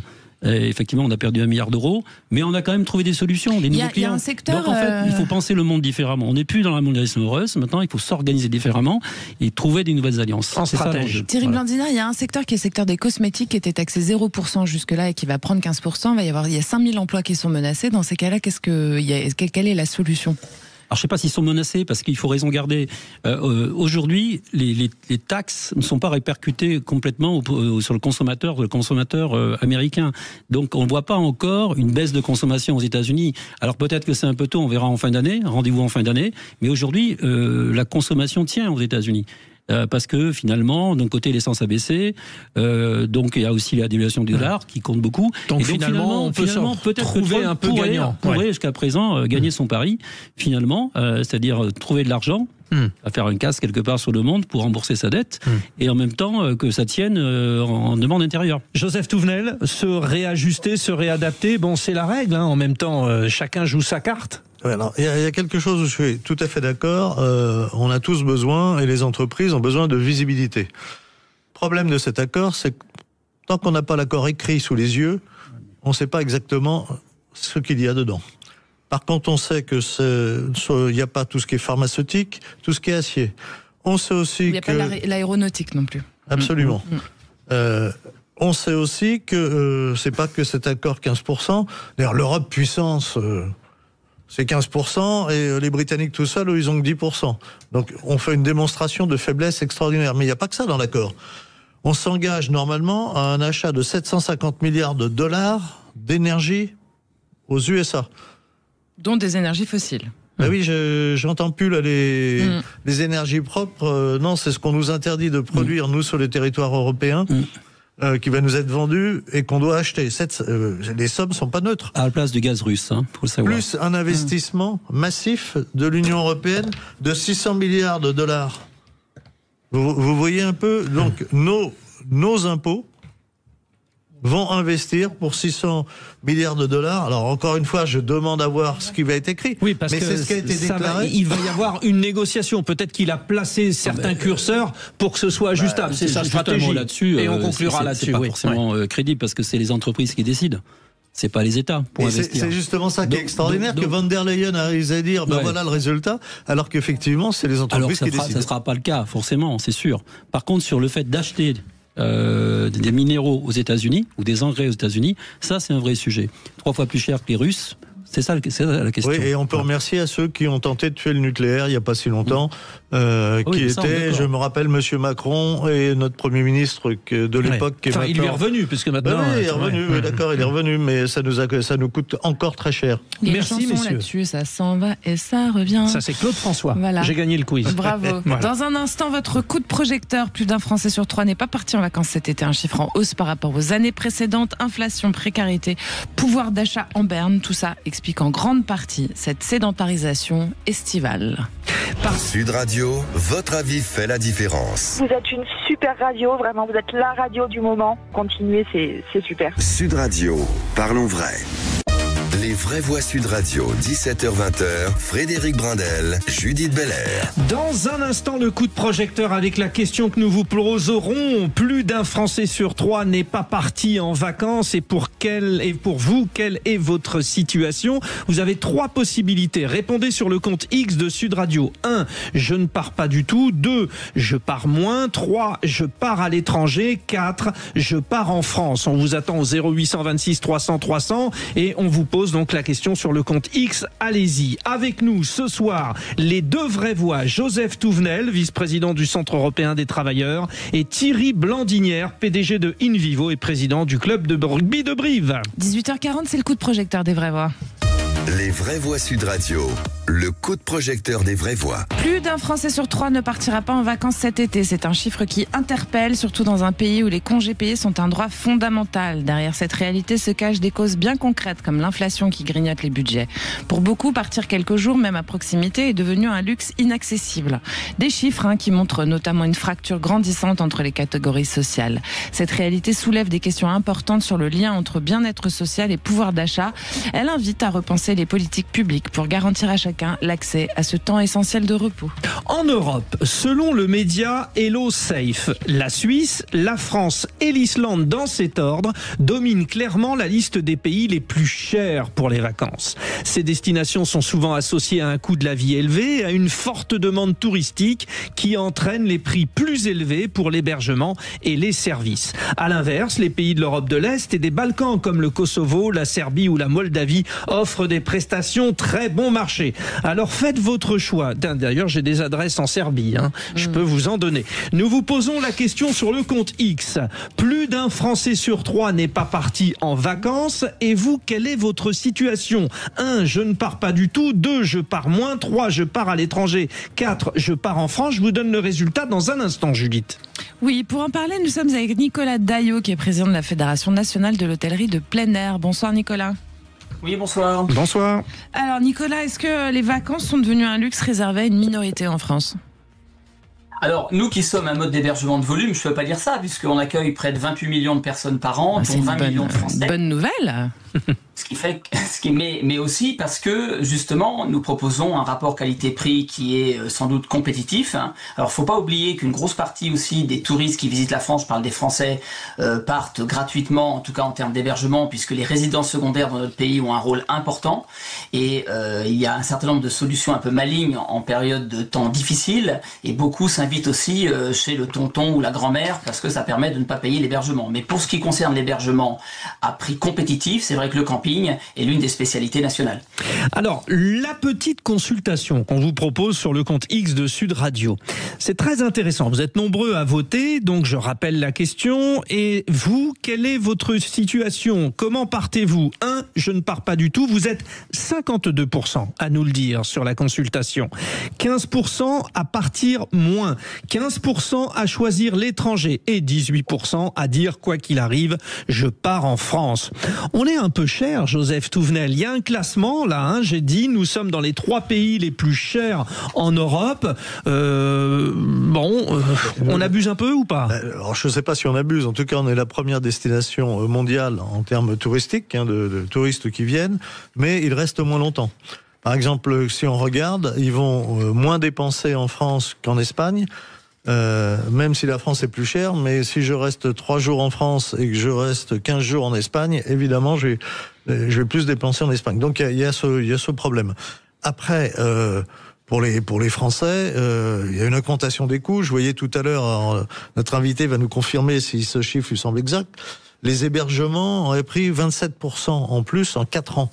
Ce qui est énorme, parce que le coût de l'hébergement, alors on rajoute le coût du transport, qui ne cesse d'augmenter, c'est la SNCF, ce sont les péages, ce sont les autoroutes, etc. Et donc pour les budgets des familles, ça devient un budget très conséquent. Donc les gens partent moins ou moins longtemps. Ou vont moins dépenser aussi. C'est le problème notamment des restaurateurs qui voient des terrasses qui se vident parce que les gens n'ont plus les moyens d'aller déjeuner au restaurant. Alors, quelques chiffres quand même. Quand on gagne moins de 1 285 € par mois, il y a 42% de la population qui part. À moins de 1 840, c'est 55%.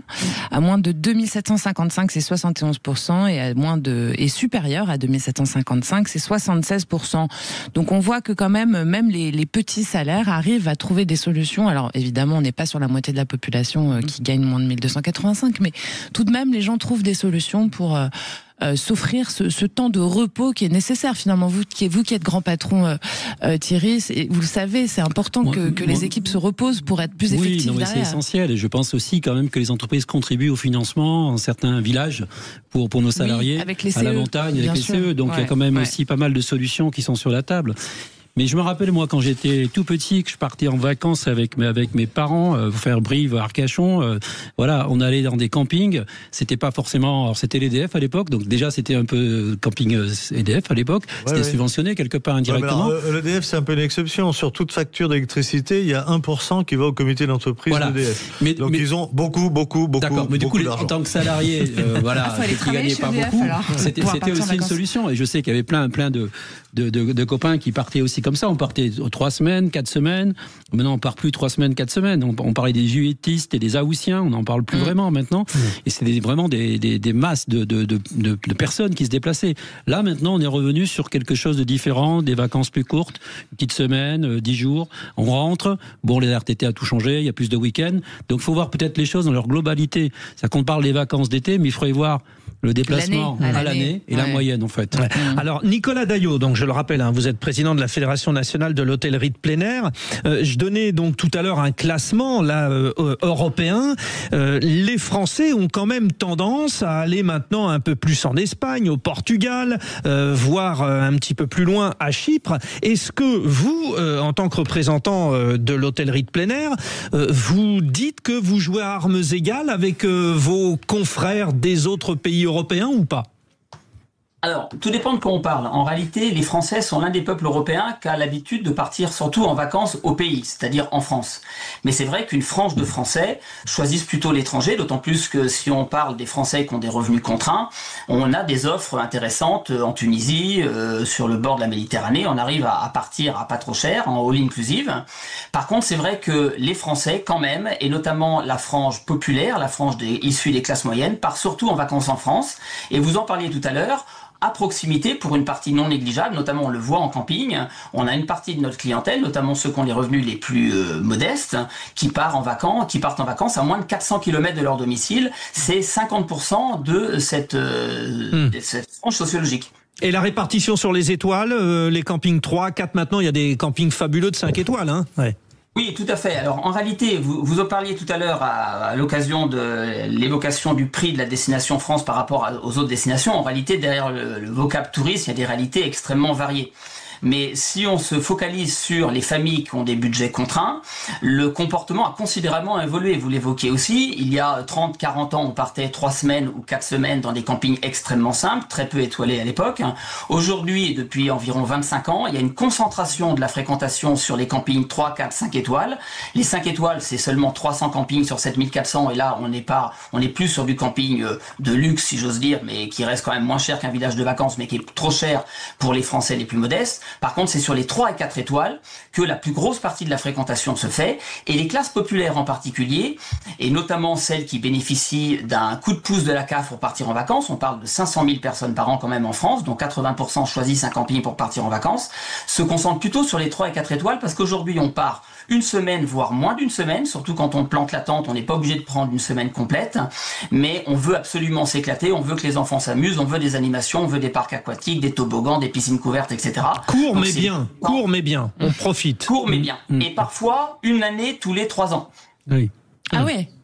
Ah oui, donc en fait, c'est des vraies organisations. Les gens prévoient très à l'avance, justement, pour pouvoir profiter, peut-être même de lieux dans lesquels ils iraient pas automatiquement. Ils préfèrent partir moins, mais mieux. C'est ça que vous nous racontez, en fait. Hein. Exactement. En réalité, tous les ans, bon an, mal an, il y a à peu près 20 millions de Français qui ne prennent pas de vacances. Parmi ces 20 millions, il y en a une partie qui n'est jamais partie en vacances et dont les ascendants ne sont jamais partis non plus en vacances. C'est pour ça qu'il y a toute une action collective pour pouvoir, évidemment, lever les freins culturels au premier départ. Mais parmi ceux qui sont déjà partis, pour des questions budgétaires principalement, ils ne partent que de temps en temps, pas tous les ans, parce que le budget de la famille ne le permet pas. Ouais, bon, Thierry Blandinière, il y a aussi, alors là bien sûr on parle des campings, mais il y a aussi les hôtels. Et franchement, en France, les hôtels, c'est cher. Et on a les chiffres. Est-ce que aujourd'hui, il est temps que l'hôtellerie fasse sa révolution ? Elle commence. Alors je ne sais pas s'il y a une hôtellerie hard discount quelque part, parce qu'on a l'alimentation hard discount. Il y a notamment les appart-hôtels qui se relancent. Est-ce que ce modèle, alors voilà, après il y a la location chez l'habitant aussi qui joue beaucoup. Alors je ne sais pas comment vous comptabilisez tout ça, mais ça, c'est en vogue aujourd'hui. Donc tous les jeunes maintenant vont pas à l'hôtel, ils vont dans des apparts loués, Airbnb et autres sur le net. Donc j'ai pas tous les chiffres, donc je peux pas commenter vraiment, mais j'ai le sentiment qu'il y a un changement aussi de comportement sur la location, le locatif. Voilà, avec une idée d'être plus dans le collectif, de mutualiser les coûts et de faire des bonnes opérations financières. Et puis c'est à partir du coût locatif qu'on souvent choisit sa destination. Joseph Touvenel ? Il y a toujours 42% des Français qui partent pas en vacances. Alors, en fait, ça a été dit quand on est parti jeune, les parents partaient, il y a une habitude, on part plus facilement en vacances, et ceux qui n'ont pas vu dans leur famille, dans leur jeunesse, partir en vacances ont tendance à ne pas partir non plus. Il y a d'autres phénomènes, c'est aussi le vieillissement de la population. À un moment donné, on a eu des seniors qui étaient en retraite et qui avaient des revenus conséquents. Et eux ont beaucoup voyagé, donc sont beaucoup partis en vacances. La question, quand elle est posée, vous partez, c'est également pour les retraités. Et souvent à l'étranger. Mais maintenant, ces générations-là vieillissent. Et pour beaucoup, ne peuvent plus. Et ça fait baisser aussi la statistique parce qu'ils n'ont plus vraiment envie d'aller faire des grands voyages. Ils ne se sentent pas psychologiquement, voire physiquement en forme. Et du coup, il y a une régression. Mais c'est quand même assez intéressant de voir que jusqu'aux années 80, on partait de plus en plus en vacances. Et à partir des années 83, 84, ça chute brutalement le pourcentage de Français qui peut partir en vacances. Alors, il y a un dispositif qui existe, notamment à la CAF, pour ceux qui ont des vrais problèmes financiers pour partir, qui est l'aide aux vacances familiales, l'AVF. C'est une aide qui peut aller jusqu'à 1 100 € selon les situations. Il y a quand même des dispositifs d'État, Nicolas Daillot, qui permettent aux moins fortunés et aux plus dans la difficulté de profiter aussi de partir un peu quand même. Oui, tout à fait, on en parlait. Le dispositif VACAF, AVF, aide aux vacances familiales, c'est un peu moins de 100 millions d'euros par an, avec évidemment des variations selon les CAF départementales et en fonction du profil des familles. C'est très important. Il faut aussi parler de l'Agence nationale des chèques vacances, qui donne des coups de pouce au premier départ, notamment avec des dispositifs comme par exemple le 18-25, pour que les jeunes puissent partir en vacances à moindre coût dans des établissements adaptés. On pense aussi à seniors en vacances, puisque c'est évoqué aussi tout à l'heure, il y a des seniors, des retraités qui ont des tout petits budgets et qui doivent être accompagnés pour pouvoir partir en vacances avec un coup de pouce, notamment de la MCV. Donc oui, il y a des dispositifs, sans parler évidemment des Restos du Cœur qui accompagnent aussi des gens pour partir en vacances, de Vacances et Familles qui essayent là encore de lever le frein culturel au premier départ en acclimatant, en acculturant finalement les familles au premier séjour. Donc on les accompagne au printemps pour découvrir le lieu de vacances de façon à ce qu'elles se préparent psychologiquement au départ en juillet ou en août pour les grandes vacances. Donc il y a tout un tas de dispositifs qui expliquent, qui existent et qui doivent être évidemment soutenus pour pouvoir réduire absolument cette propension de Français qui ne partent pas en vacances. Thierry Blandinière, l'entreprise a un rôle sociétal très important à jouer. Là, on parlait des chèques vacances, on les a grâce à l'entreprise, notamment. Oui, bien sûr, l'entreprise est essentielle. Maintenant, on ne fait pas juste une entreprise pour créer de la valeur pour ses actionnaires. On essaye de tenir compte du bien-être des salariés. Donc effectivement, ça a été dit, il y a les CE qui jouent leur rôle, mais aussi le financement des CE. Et donc, l'entreprise participe et souhaite participer de plus en plus, parce que le bien-être aujourd'hui au travail, c'est aussi le bien-être dans la vie, et maintenant l'entreprise est de plus en plus sociétale. Donc elle s'engage beaucoup sur comment améliorer les conditions de travail et comment améliorer la vie des salariés, et ça c'est essentiel pour préserver ce qu'on appelle la valeur d'entreprise, la valeur sociétale. Tous les salariés qui n'ont pas de comité d'entreprise, enfin maintenant c'est CSE, parce que ce sont les plus grosses quand même, et c'est les plus grosses qui donnent le maximum d'aide. L'EDF, la SNCF, etc. Après, il y a beaucoup de salariés qui sont dans des petites entreprises et eux, ils ont quasiment rien. L'entreprise peut le faire volontairement, mais voilà, à partir en dessous 50, il n'y a pas beaucoup de CSE, et il n'y a pas beaucoup de... Je rappelle quand même que c'est une obligation légale de financer, voilà. Donc les chefs d'entreprise, ils ont raison en disant c'est bien, mais ils en ont l'obligation légale, donc ils n'ont pas vraiment le choix non plus. Refaites-nous une petite négociation. Ça veut dire qu'on n'a pas oublié, oui. Au contraire, on essaye d'avoir un effet levier par rapport à ça, de renforcer le rapport entre salariés et managers et entreprises, la connexion. Pour les meilleures des entreprises, pas pour toutes. Non, quand mais même. je parle pour celles que je connais. Hein.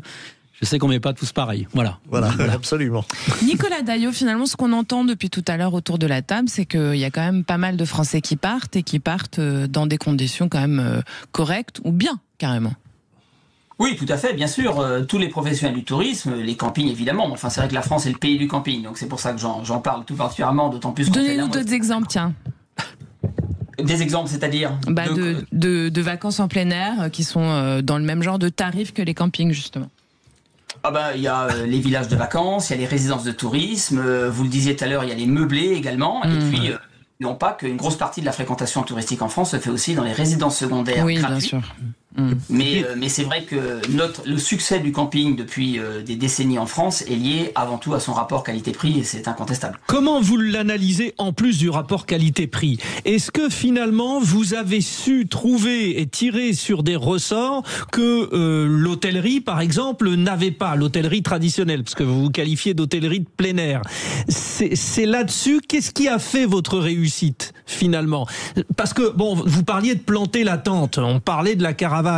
Mes parents avant ils avaient une caravane, mais aujourd'hui c'est plutôt les mobil-homes que vous mettez en place, les petits chalets, les choses comme ça. Alors les deux existent. En réalité, la tente et la caravane sont encore très dynamiques. Alors la caravane moins pour les Français, mais toujours très dynamique pour les Européens qui aiment bien fréquenter les campings français. Oui, les fameux Hollandais avec leur caravane. Oui, les Hollandais. Les Hollandais, ils dépensent pas beaucoup d'argent. Ils dépensent pas beaucoup d'argent. Hein, voilà. Faut pas rien pour l'économie française. Allez-y, Nicolas. Les Français font plutôt de la tente, du camping-car et surtout du mobil-home. En réalité, les familles françaises préfèrent louer un mobil-home ou un chalet dans un camping, alors que les étrangers préfèrent plutôt planter la tente ou venir avec une caravane en France. Mais les emplacements nus, donc pour accueillir un équipement avec lequel on vient, c'est encore 42% de la fréquentation totale des campings français. Ah ouais, quand même. C'est autant qu'il y a 15 ans. Donc c'est encore très dynamique, mais c'est vrai que c'est le mobil-home et le chalet qui ont permis à notre secteur d'activité de considérablement exploser. Je rappelle qu'il y a 15 ans, on accueillait un peu plus de 19 millions de personnes par an et qu'aujourd'hui, on est à près de 28 millions de personnes par an accueillies dans les campings, alors qu'on en a perdu 1600 campings. Donc c'est évidemment une recette liée au développement des équipements de loisirs, des prestations de services que nous ne proposions pas historiquement. Et c'est vrai que le volume accueilli nous a permis de continuer à proposer des tarifs performants. Aujourd'hui, en 2025, en moyenne par personne et par nuit, un camping, c'est 22 €, qu'on soit en mobil-home ou en emplacement nu, donc c'est la moyenne. Évidemment, le mobil-home est plus cher que l'emplacement nu, mais ce prix est évidemment très compétitif, c'est ce qui nous permet d'accueillir autant de monde, et surtout, ils ont un prix tout compris. Le fait qu'on puisse rassurer les familles qui ont des budgets contraints en leur disant si vous dépensez 600, 800 € pour une semaine de vacances chez nous, vous n'aurez pas payé le club enfant, la piscine, l'eau, l'électricité, le wifi, la télé, tout est compris dans le prix, ça les rassure. Après, il faut évidemment essayer de maîtriser le transport, qui est l'autre gros coût évidemment pour une famille qui part en vacances. Et grâce à ça, ça nous a permis justement d'arriver à capter des parts de marché, sans parler du fait que tous nos hébergements proposent à l'intérieur une cuisine, et que cette cuisine justement permet de se passer du restaurant lorsqu'on n'a pas les moyens d'y aller, et plus tout un tas de solutions un peu malignes pour pouvoir partir. On propose des mobil-homes jusqu'à 4 chambres, ce qui permet à 2 familles d'aller dans le même mobil-home et de se partager les coûts d'un seul hébergement, en forme tribu si vous voulez. Donc il y a plein de solutions très innovantes et très malignes pour pouvoir partir en vacances à pas cher. Et puis n'oublions pas quand même tous ces bénévoles qui encadrent des jeunes qui partent en vacances, je pense notamment au mouvement scout, ce sont des milliers de gamins qui partent, et merci aussi aux propriétaires qui prêtent leur terrain pour qu'ils plantent leur tente. Ça coûte pas très cher et voilà, ça permet à des milliers de gamins de faire des choses extraordinaires. Chanter comme Pierre Perret, les jolies colonies de vacances. Terminer là-dessus, oui. Non, mais il n'y a rien de mieux pour les gosses. Il n'y a rien de mieux pour les gosses que d'aller apprendre à faire du feu et à monter sa tente. Très sincèrement, c'est important. Merci beaucoup, Nicolas Daillot. Vous êtes président de la Fédération nationale de l'hôtellerie de plein air. Merci de votre intervention ce soir. Merci Joseph Touvenel, vice-président du Centre européen des travailleurs. Après-demain, je pars effectivement. Et vous serez sans moi, Frédéric Brindel, mais ça va aller. Oui, mais j'ai déjà un rendez-vous avec Joseph Touvenel qui viendra nous enflammer le plateau, et avec Thierry Blandinière qui viendra y apporter sa sagesse. Voilà, Thierry Blandinière, vous êtes PDG d'Invivo et président du CA de Brive. Merci beaucoup. Dans un instant, restez bien avec nous, les auditeurs de Sud Radio, parce que l'inégalable Judith Belair vous propose les les vraies voies de l'innovation avec un focus sur la transition énergétique de nos véhicules qui se développe sur notre beau territoire français. Et ça se développe vite et je vous bien écoute, d'ailleurs. dites pas de bêtises, je vous écoute. Ah non, mais je suis avec des pros, donc ça va aller. Ça va. Allez, à tout de suite. Sud Radio. Sud Radio. Parlons vrai. Parlons vrai. Sud Radio. Parlons vrai.